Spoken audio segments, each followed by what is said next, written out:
Hey friends, Angela here from Ekaveda Life.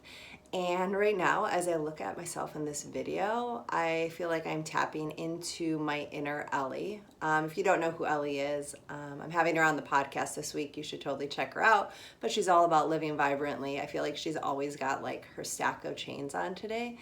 I feel like I tapped into her today. I'm feeling vibrant. I'm feeling good as I get ready to talk to you guys about failure and applied faith. So let's talk.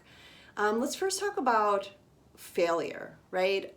Failure has a little bit of a stigma around it, right? We always think of it as bad, right? But it's not bad. We need failure, or we could even change the word to we need to make mistakes.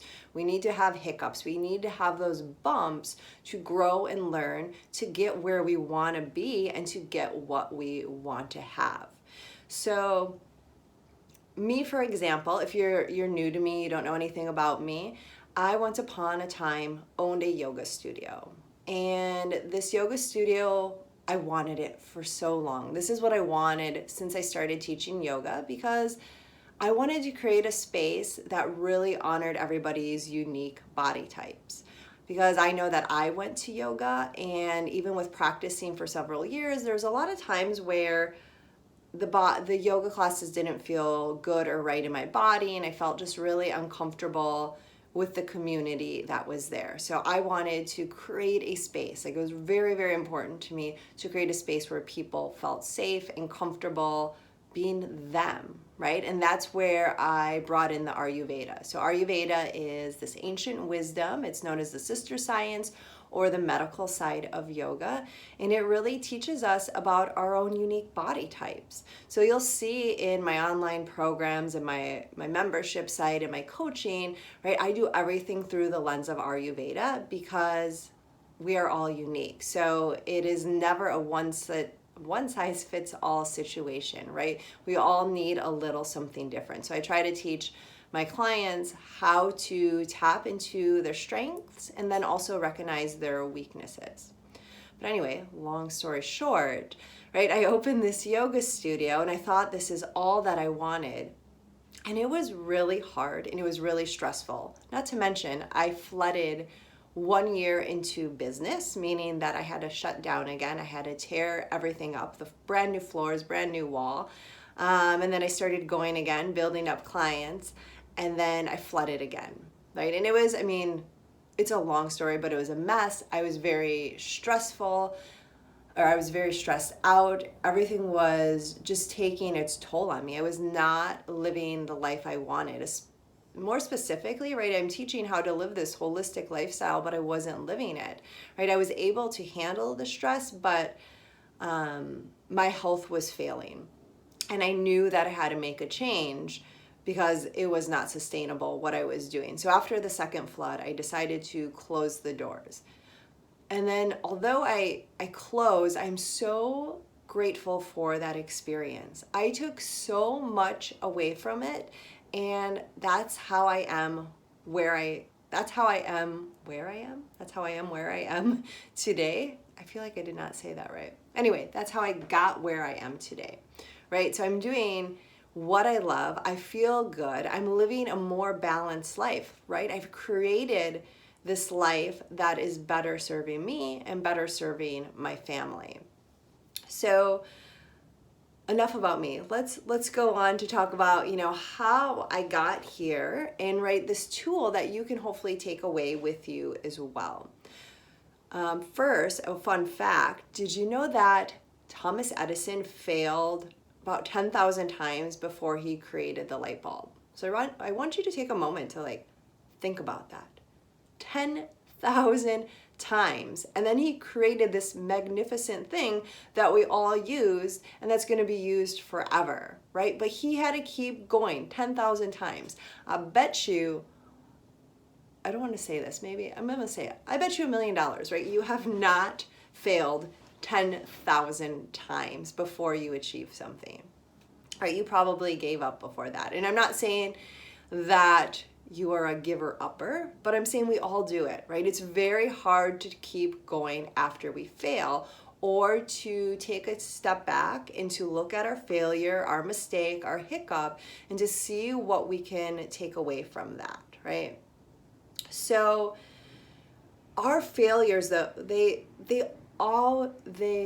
help us lead.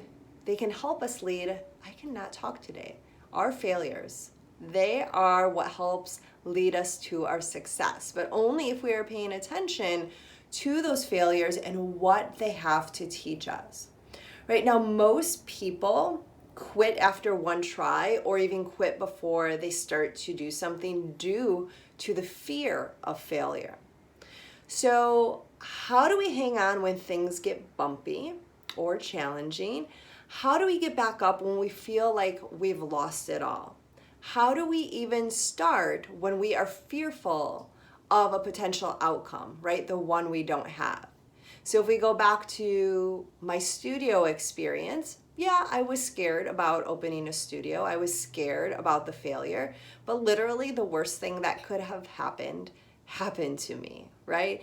And I'm still here to tell the story. And the difference is I had what is called applied faith. And that's what we are going to talk about today. So really when it comes to learning from our failure or really picking out what we want in life, it's going to be a different formula for all of us, right? Just like I said before with Ayurveda, our roadmap, what we need for our body, our mind, our spirit, right? Our purpose in life is going to be different for each of us. But there is one overarching concept that we can all tap into, and that is applied faith. So we have to have faith that the failures that we have will ultimately lead us to success. They will give us the lessons we need to determine, is this really what I want? And right in my case, I really didn't want a yoga studio. I wanted to be where I am now, but I had to go through that failure to see it. So it also helps us see if we need to reroute or modify in any way. Now, before I go on explaining applied faith, I do want to state that this is not about religion. This concept is known as the third law of success by Napoleon Hill. And this is from the book Think, Grow Rich by Napoleon Hill. If it sparks your interest, I'll throw it in the description of this video, wherever this video ends up landing. And you should give it a little read. So faith is a state of mind through which your aims, your desires, your plans, and your purpose may be translated into their physical or their financial equivalent. Applied faith means action. So specifically, the habit of applying your faith under any and all circumstances. It is faith in whatever you believe in. So the universe, God, yourself, and the unlimited opportunities that are available to you. Yes, there are opportunities for you. No matter what you think, there are opportunities everywhere waiting for you. So when you keep your eyes open and you stay present to those little hints, you are going to see how many amazing things are waiting to come to you each and every day. Now, according to Napoleon, faith without action is dead, right? Faith is the art of believing by doing. And there's another little saying, you may have heard this before, but it's be, do, have, right? So we can think of that phrase as well, be, do, and have. Faith comes as a result of persistent action. And now when I say action, I'm not saying to hustle until you burn yourself out or you impair yourself. I'm saying live your life like this goal, this dream, this desire has already been achieved. So be, do, and have. Now, fear and doubt are faith in reverse. So if we bring some Ayurveda into the mix here, Ayurveda believes that like increases like. So if we are thinking positively and having faith that we will achieve something, we are attracting that energy of, positive vibes, essentially, right? And then if we are holding on to fear and doubt, we are attracting that, right? And I keep talking about energy here, but really it might sound woo, but if we look at physics, right, we are all energy. And that's what I teach with Ayurveda. Really, Ayurveda is teaching us these energetic concepts, right? How they work in our body, how they work in our environment, how they work in our food and everything that we consume. So we have to understand, to really get this, that we are energy. So I want you to also think about, when we're talking about energy, what happens to your body when you are fearful, right? What do? You start to clench, you hold on, you close up, and you're not leaving any room for that good energy. So before I wrap up applied faith, I do want to leave you with a few examples, and I'm hoping this helps you see it a little more, right? These real life examples. So I'm going to give you one example with me and then one example with my client. So my example is when I wanted to transform my studio to an online healing and coaching space, I showed up each and every day like that was already happening, right? I didn't have any clients yet, but I showed up and I had faith that they would show up, and they did, and they still do, right? And I'm just gonna point at my office right now. A lot of people, when they see my videos, they're like, are you outside? I kind of am outside. So this is a little sunroom that I converted into my office. So I took action, I made an office, and I'm like, I am this person and this is what I am doing, right? And it took some time and it took effort to grow, but now I am in a space by having this applied faith and taking this action, I'm in a space where I have my desires, right? I do have an awesome life, and I'm not saying that to brag, but I'm saying that to show you that I took my failure and I took all of those lessons I learned from it, all of those hardships, and I'm like, okay, what do I need to do different? What do I want that is different in my life, right? And I made it happen. Now, a client example, one of my clients, she had a goal of growing her own healing business. And what she really wanted to do is lead community circles.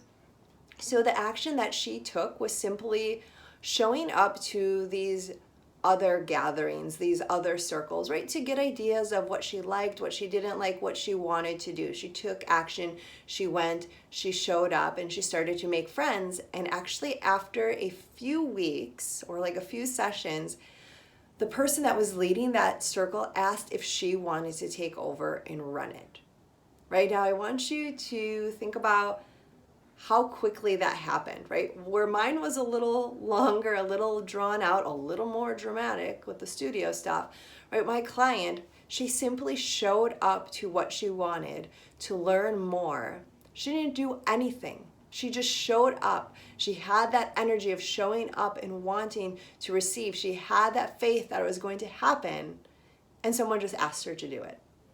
I mean, it might seem crazy, but it's not, right? Because I use these two examples, but I've had it so many more times in my own life, and I've watched it with so many other clients, and I want it to happen to you.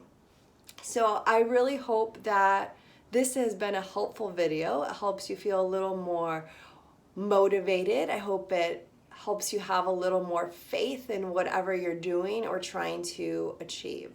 So feel free to let me know if this resonates with you, and if so, how are you going to show up and apply applied faith to your own goals and to your own life. If you are looking for a little more support, by all means, reach out. Until next time.